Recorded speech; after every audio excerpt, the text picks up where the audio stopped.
Namaskar. Good evening.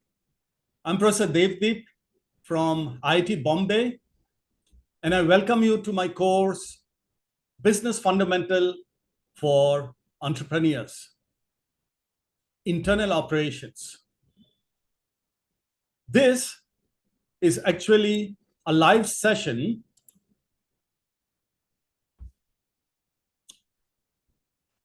and in this next 30 minutes to 45 minutes, what I'll try and do is to recap the course for all of you and offer you a couple of suggestions what you can do after the course is over. But before that, thank you very much for participating in the course, for the questions that you have asked, for the feedback that you have given us, and the questions also that you have for this session. So thank you very much for that. Let me start by just recapping the course. This course is being offered by IIT Bombay. I work as a full-time professor of practice at the Desai Sethi School of Entrepreneurship at IIT Bombay. And we're hosting this course in probably the largest global online education platform in the world, NPTEL. So what's the purpose of this course? The purpose of this course is as follows. We live in a rapidly changing world. There are changes every day. And there are changes especially in the skills that you will need to succeed in your career. And therefore, what you have done in college or you have developed in the past few years in your career may or may not be enough. Chances are it will not be enough. And as you can see on the screen, as per a global think tank called World Economic Forum, 50% of the workforce have to reskill, upskill in the next 2-3 years. So this course is part of that effort. Let's take a quick look at what this global think tank, World Economic Forum, also identified as the key skills of the future. Please take a minute to look at the skills of the future as you can see on the screen.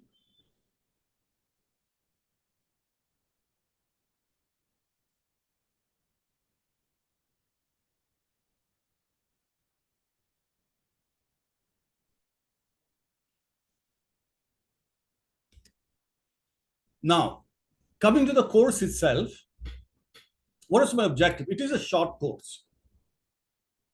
So my objective was really to share information with you, learnings with you, knowledge with you, which will help you make informed career choices, especially in the area of business. Because businesses today are very complex. They're multifunctional. Businesses have many functions: sales, marketing, operations, HR, finance, accounting, compliance. And for you to have a good overview of the business, I think is very important if you choose a corporate career. If you choose to start a business, if you choose to be an entrepreneur, you still need a full overview of the business so you can decide how to start, where to start. And if you're a student, you still need to make a career choice about what's your next degree or program that will join in. So this is the kind of feel that I wanted to give to you over the last few weeks.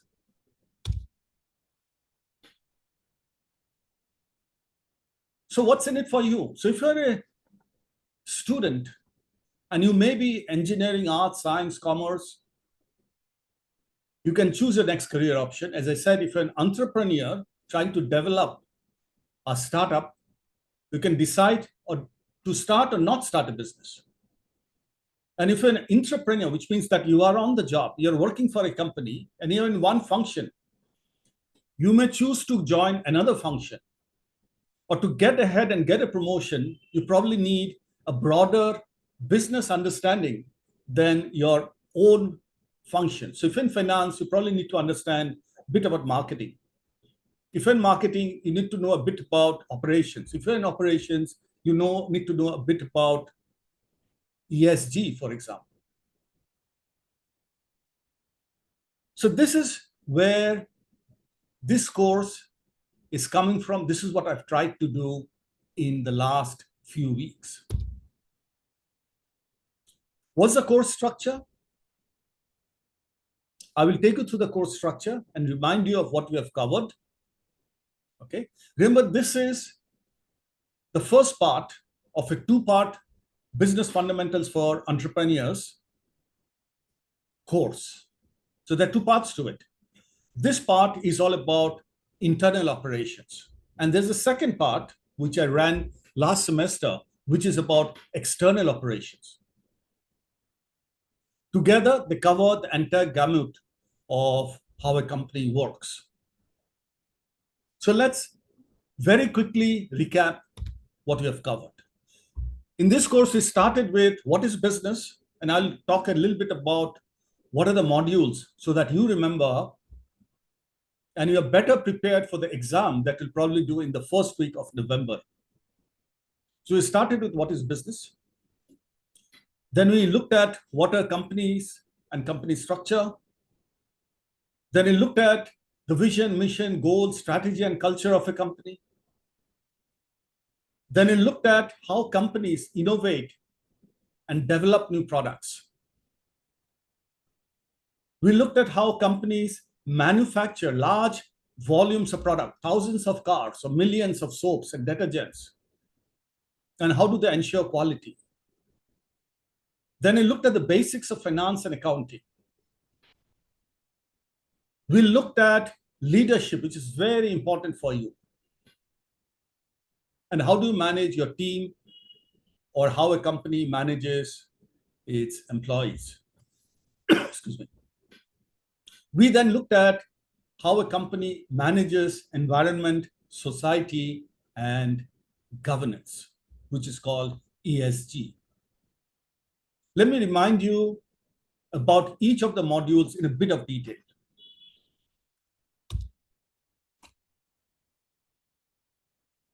So you can read on the screen the topics of the first module.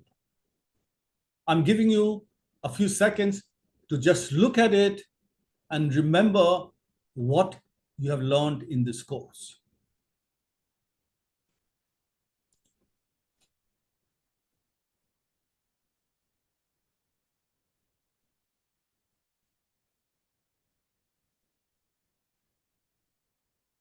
This was the second module.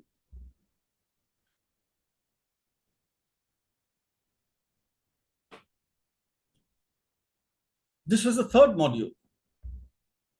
Remember, we talked about company purpose, values, mission, goals, the performance of a company, how does it report to the stock market, to shareholders. We talked about all of that.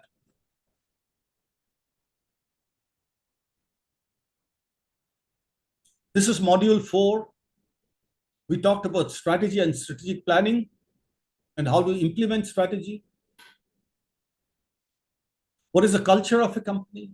How to create a culture or transform a culture.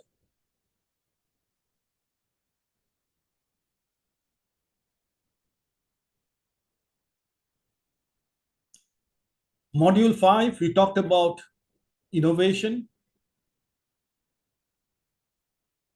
What are the types of innovation? How do you drive innovation in a company? And importantly, how do you create new product? This is very important if you're an entrepreneur or you're the CEO of a company or the marketing head or the product head of a company.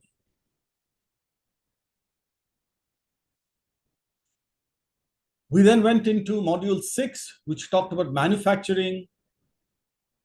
How do companies manufacture processes and assembly lines? How to bring in raw material and how to ship out finished goods. Then talked about quality, quality standards, quality control.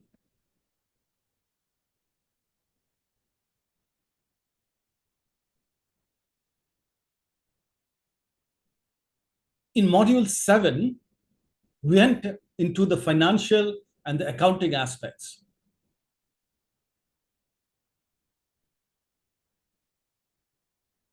These are some of the topics that we covered. We started with the basics of accounting. Many of you may not have done financial management or accounting as a student or in your career. Hopefully, you've got a feel for it. We talked about financial statements, profit and loss, balance sheet, cash flows, etc., budgeting, planning.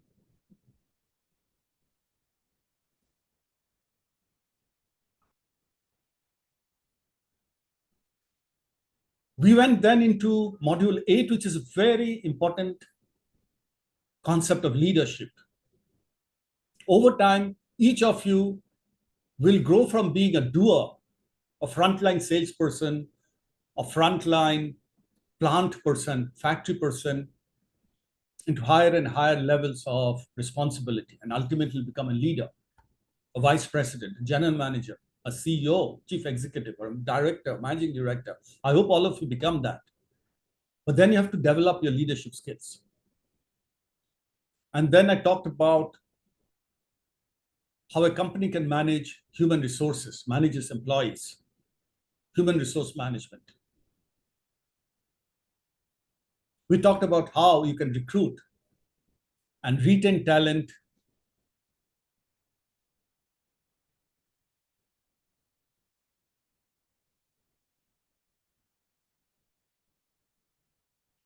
And in the last module, module 9, we talked about how responsible companies take care of the environment, of the society around the company, and how they're well governed. Because lots of time you'll have read about companies who have got into trouble, A, because they're not well governed. There have been frauds and scams in the company. Or they've not taken care of the environment. Because a chemical plant, if it releases chemicals into the river nearby, it pollutes the river. If a steel plant or any manufacturing plant releases carbon dioxide or carbon monoxide or bad gases into the environment, it pollutes the air. How to take care of the environment is very important. Also, social responsibility. Not only how do you treat your employees, but also people who live around your offices and your factories. So these were the modules. Hopefully, you've now got a good feel of what you have learned in the last few weeks. And hopefully, you can now be better prepared for the written exam in the first week of November.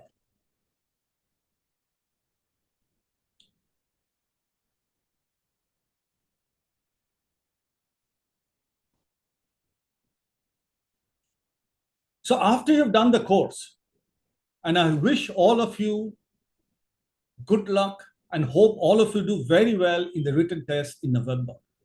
But after the test is over, what do you do?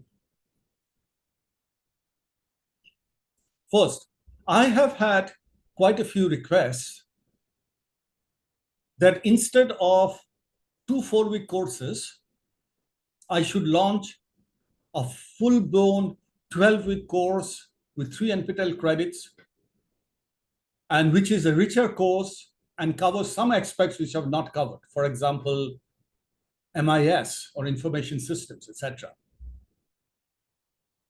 So I've started working on a 12-week business fundamentals course, which combines the 2 current 4-week course, but expands it with new topics, and it becomes a 12-week course.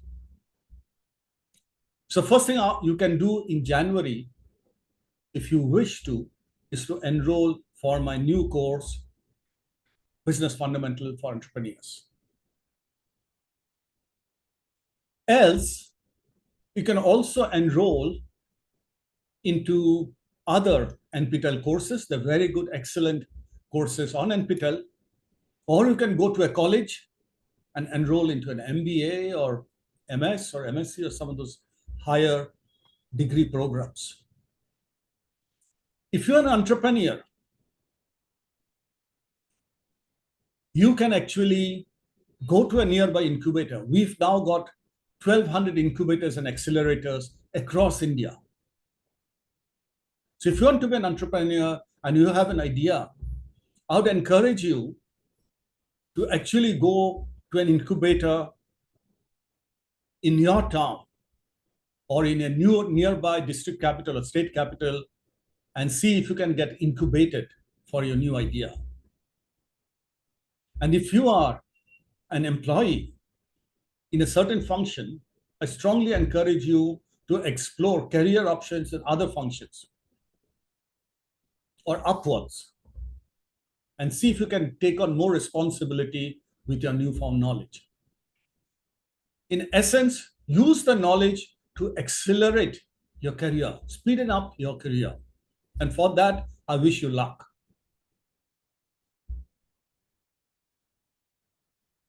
As I said, this will be a new course, which I launch in January. So you can start enrolling for it in the next semester.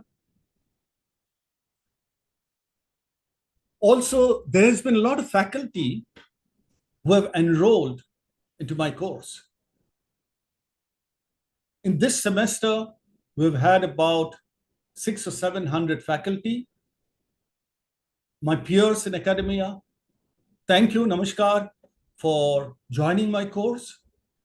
As an appreciation of those of you, faculty, who have been kind enough to join this course, I have an appreciation offer.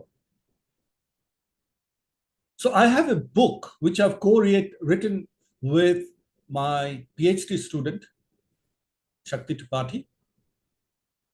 And this is about startup case studies.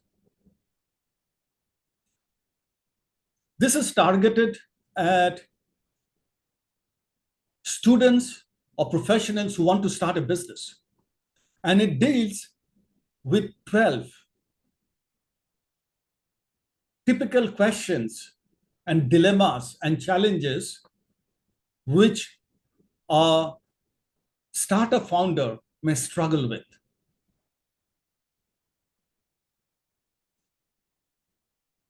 I use this as a teaching aid in my IIT Bombay courses. So in my courses, I use this startup case book for case study related studies. And my students seem to like it. So in the print run that I have done in IIT, I've got about 50 to 100 extra copies from the first run. And those faculty who are interested to get a copy of this case book,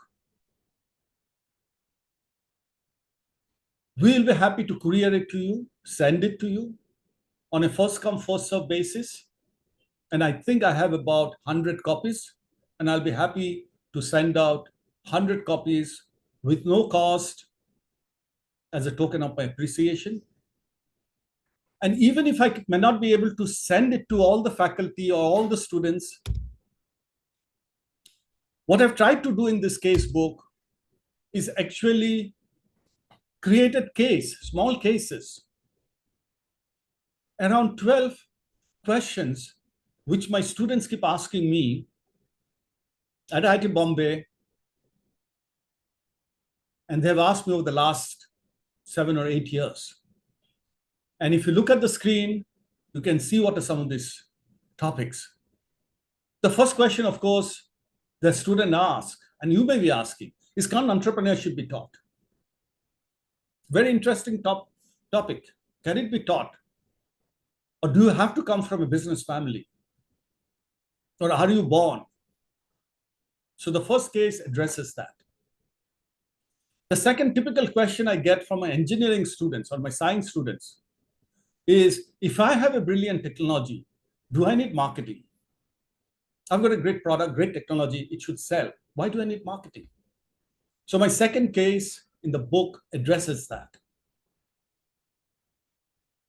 The third one is a big challenge for all entrepreneurs. Where are my customers? Okay, I've started up, but where are my customers? So the third case talks about, where is my customer number one?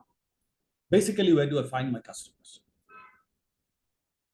The fourth one talks about strategy versus execution. So a lot of founders say, especially the management students, they say, okay, I've got a great plan, but it's not working. And a lot of people don't have a plan, but they're just running very busily day to day because they're so busy executing. So the question is, what is the balance between planning strategy versus day-to-day activities and execution? So the fourth case is about that.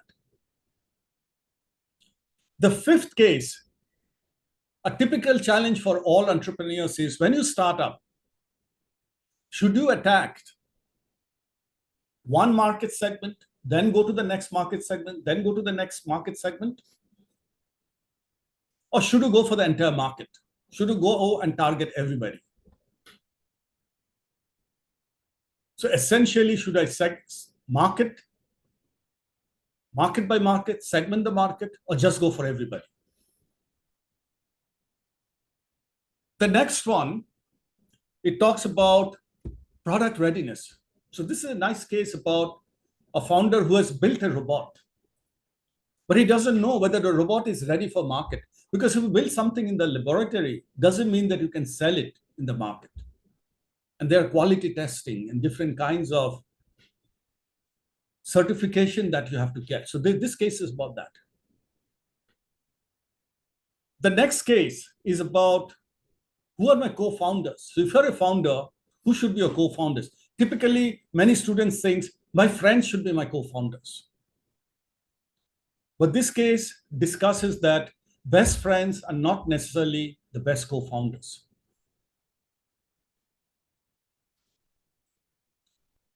The next case is about advertising. Okay, I've got a good product, I've got a good brand, I've launched it. How do I advertise? Do I go mass media, which means hoardings that you see on the roads outside, newspaper inserts, television, which is mass?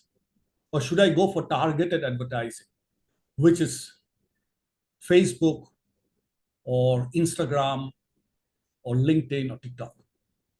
So do I go for social media advertising or mass media advertising? Next is an important point about pricing. How do I price my product? So if my cost of product is 80 rupees, should I do a cost plus and sell it at 100? Or should I try and figure out what is the value of my product to the customer and price it to that? So the value of my product is 200. I may price it at 150 or 160. So do I do a cost plus or a customer value minus? The next one is about, okay, I've started up. How do I scale up? I've started up, got a few customers, I've got a little bit of revenues, I've raised some money, but how do I scale up? Because when I was small, 3-4 of us could manage the company. But when I'm big, I have to hire a lot of people. And suddenly I can't do everything myself or between the 2-3 co-founders. So how do manage a company as it grows from 3 or 4 co-founders to 10 employees to 100 employees to 1,000 employees and more. Next one is a typical challenge for startups. I'm growing very fast, but where are my profits? So you'll read in the newspapers about a lot of startups which are very big and grown very fast, but they don't make money. So how do you balance between very fast growth and profits? And the last one is about pitching. Many of you, especially students or employees, are used to presenting to the professor or presenting to the boss. And that's fine. But that's not enough if you are pitching to an investor. So the pitch structure is slightly different from a classical college presentation or a company presentation.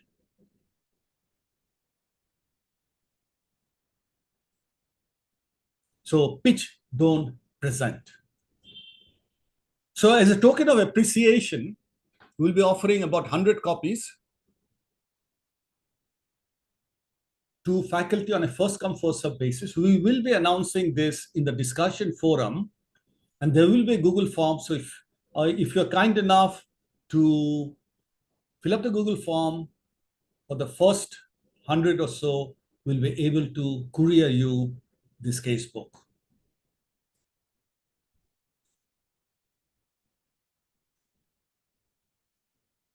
Before I go and start taking questions,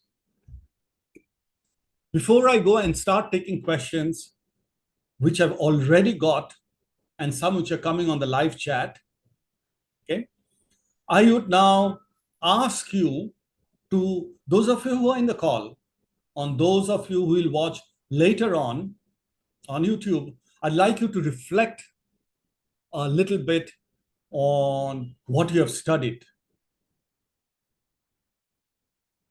So think about the modules and the topics.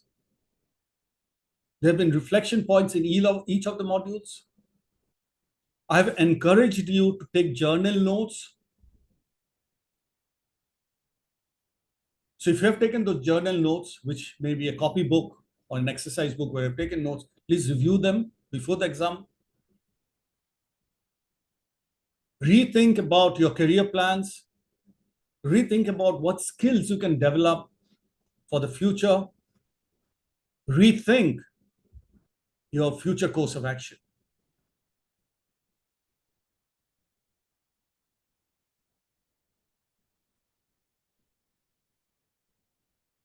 So this is the end of the session in terms of what I had to say. I will now go back and look at the questions which are there, and I will now take the questions as I've got them one by one.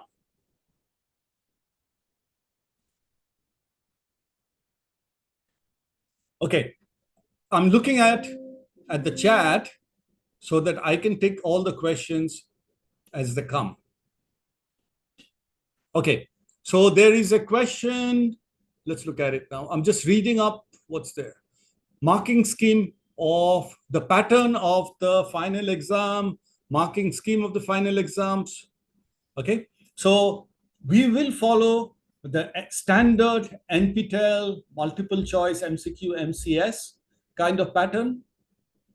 The marking pattern is in the NPTEL site. Please have a look at it before you go for the exam. There's a related question that I have missed an assignment. I missed the assignment on the due date. Can I do it again? Unfortunately, no. You cannot do the assignment after the due date. However, we will take the best 3 out of 4 assignments. So even if you miss one, that's okay. Also, there's a lot of weightage on the written test. So if you have missed one assignment because you're not well or you're busy, okay, don't worry too much about it. I would strongly urge you to look at the NPTEL website and understand the marking pattern and the evaluation pattern. There's a question which had come before about a 12-week course, a request for a 12-week course. There have been several requests. As I said, based on the request, I will be launching a 3-credit 12-week course in the next semester starting in January. Please keep an eye out for that NPTEL announcement. I'm looking at the chat now. Okay, there's a question on how do we start a textile shop? This is an excellent question because it shows that you're trying to start a business. So thank you for asking that question. And my response will be 3. The first response is, I would encourage anybody who's done this course to at least start thinking about how to start a business. It can be a small business. It could be a textile shop, as Juliet has written on the chat. It could be a restaurant. It could be a small manufacturing unit. It could be a beauty salon. It could be a clinic, medical store. You could hire 1 or 2 people or 10 people.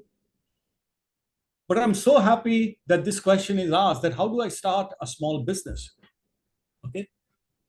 So my answer to you would be, please, the only way to get started is to get started. Just start. Don't think too much. Get started. But to manage the risk of loss so that you don't lose too much money, or you've started and you get disappointed, please do a few basic steps that I've covered in the course. Especially I would encourage Juliet and others who are trying to start a business, please look at the external operation, the course that I ran last semester, not this course. This is about internal operations. Please look back on the course I ran in the last semester, or please do the course in the next semester, where I'll talk a lot about market research. I will talk a lot about market research. I'll talk a lot about customers, customer segments. I will talk about sales, marketing. I will talk about supply chain, etc. So my first point was get started. Second point was do not start without any knowledge. So you can either do my course last semester, look back at it, or do my course, or look at any other course. So get the knowledge so you don't make too many mistakes and lose too much money. So get the skills and then get started. There's some other questions which are coming in.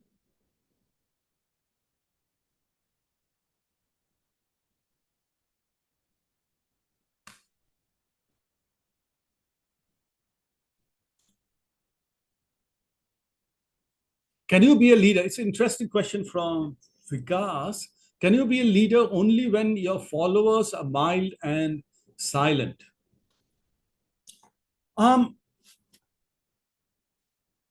There are many kinds of leadership. Okay. One is democratic leadership. Okay. A democratic leadership, of course, is where you allow everybody to participate. So India is a democracy. Through a voting system, all of us participate, all of us have equal voting rights. Okay. And in a team, you could have democratic leadership where everybody kinds of talks and everybody participates. And that's more or less the Indian culture. You could also have autocratic leadership where everybody has to listen to the autocrat or the dictator. And some countries around the world, think about it, have very autocratic styles. And in some companies or some startups, the company owner or the CEO are also quite autocratic. So there are different kinds of styles. Now, if you have got mild and silent followers, which is Mr. Vikash's question, okay, the good thing is that they will probably listen to you, but the bad thing is they may not listen to you. So given a choice, okay, I would encourage the followers to ask a lot of questions, not to remain mild and silent. I will encourage and create an environment where the followers can ask questions. In fact, I will encourage them sometimes to disagree with me and challenge me so that I don't make mistakes. So to summarize, I would encourage you to go back to the leadership module. But in very short, leaderships are of various different styles: democratic, autocratic, delegatory, and so on. And you may have vocal leaders, or you can have followers, or you can have mild and silent followers. But if you're mild and silent, ask them questions. If you've got very vocal, okay, maybe you want to engage them and become a bit more democratic versus autocratic. Exam Center, there's a question from Riddhi on Exam Center. Please look up the NPTEL, and you'll get a notification from the NPTEL team about the exam date and the exam center. So there's a question again on type and marking scheme. I think I've talked that. There will be, go back to the NPTEL website. There's a lot of details there, and you will get notification about your exact date, time, and center and instructions. Yeah, so the dates are already and will be confirmed on the hall tickets. So you will get the hall tickets, and in the hall tickets, you'll get all the information. There's a question from Mr. Rakesh. Is small entrepreneurs better to large entrepreneurship in sole proprietorship? So sole proprietorship, where you are owning the entire business, is okay if you are really small business, less than 20 lakhs, 5 lakh, 10 lakh kind of business.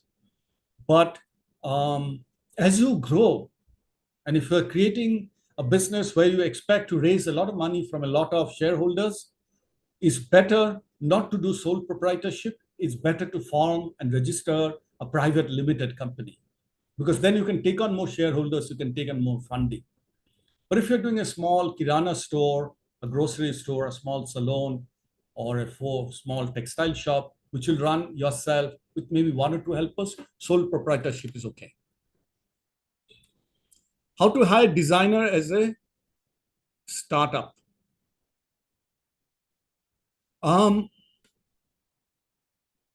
Yeah, so I'm not sure exactly what to mean designer as a startup, so maybe you can amplify it. But I would encourage you to look at a video in the course by Mr. Ashok Balasubramani, where he talks about an open weaver studio. Basically, what happens is that 2, 3, 4 years, 5 years back, you needed a lot of skills, coding skills, to create a website and to design your product, or design your website, or design your communication, or social media, etc. Today, with all these AI-based tools and a studio like a OpenWeaver studio, of which there is a video in this course, please watch the video.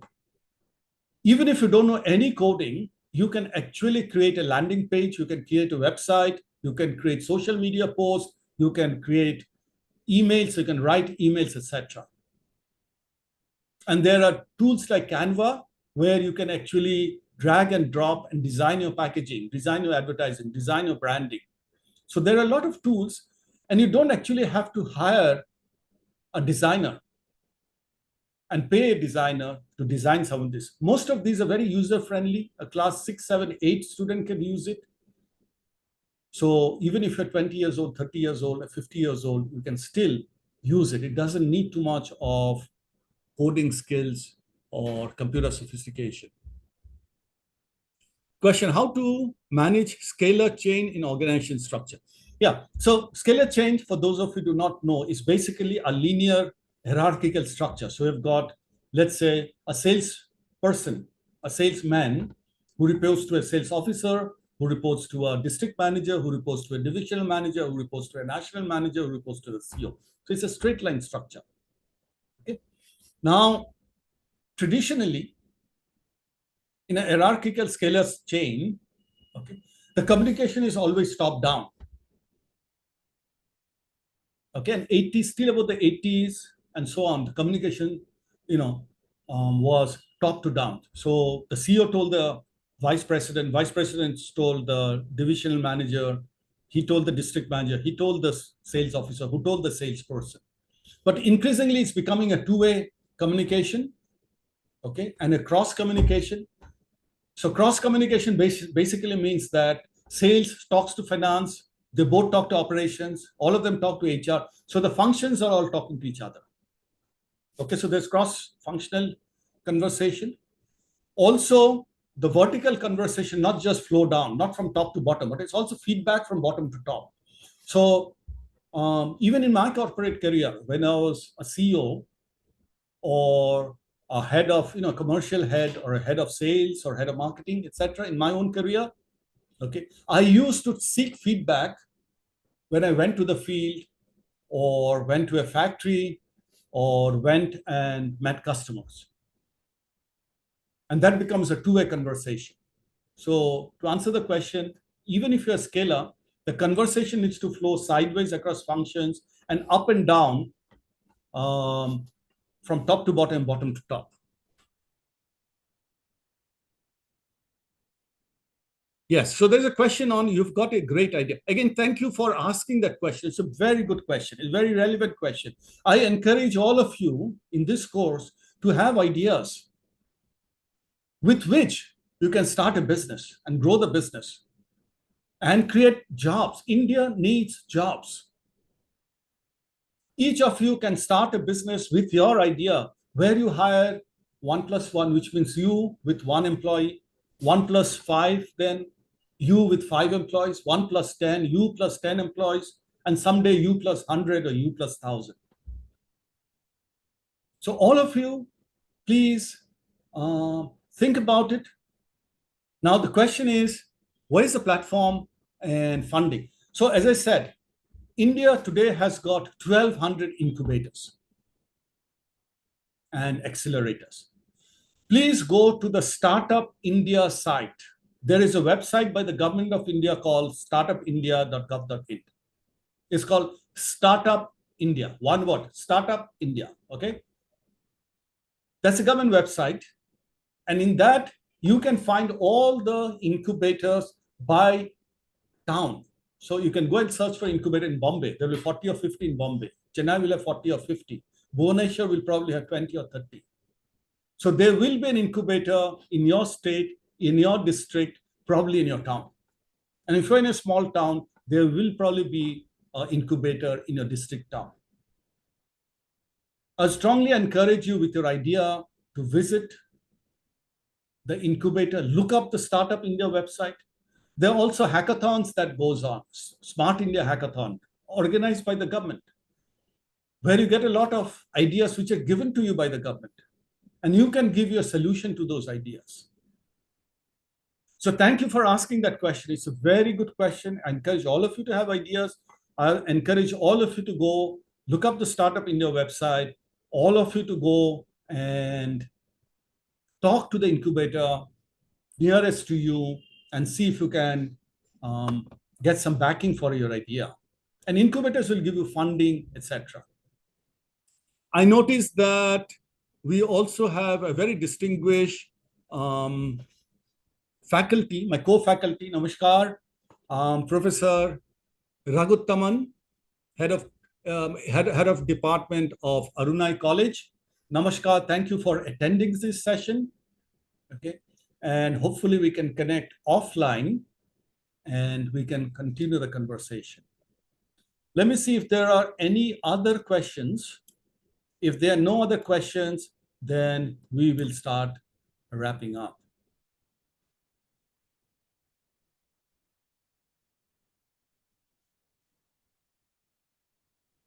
Okay, so there's a question of where you found the Google form for the cases. We will put it in the discussion forum. So we'll make an announcement on the discussion forum with the um, the Google form where you can put in your name and your mailing address. And as I said, on a first come, first serve basis, we have some extra copies which will mail it to you.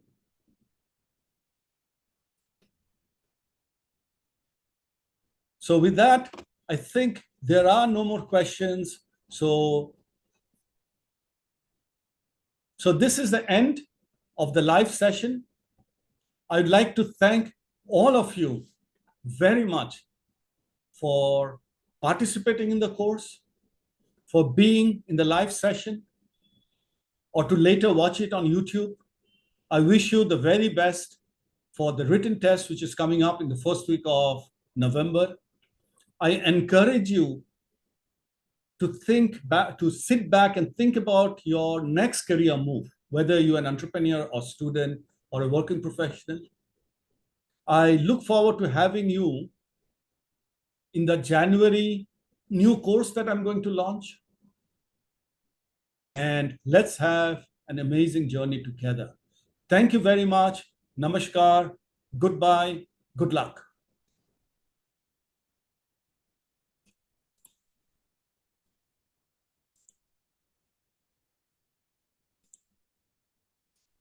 Namaskar.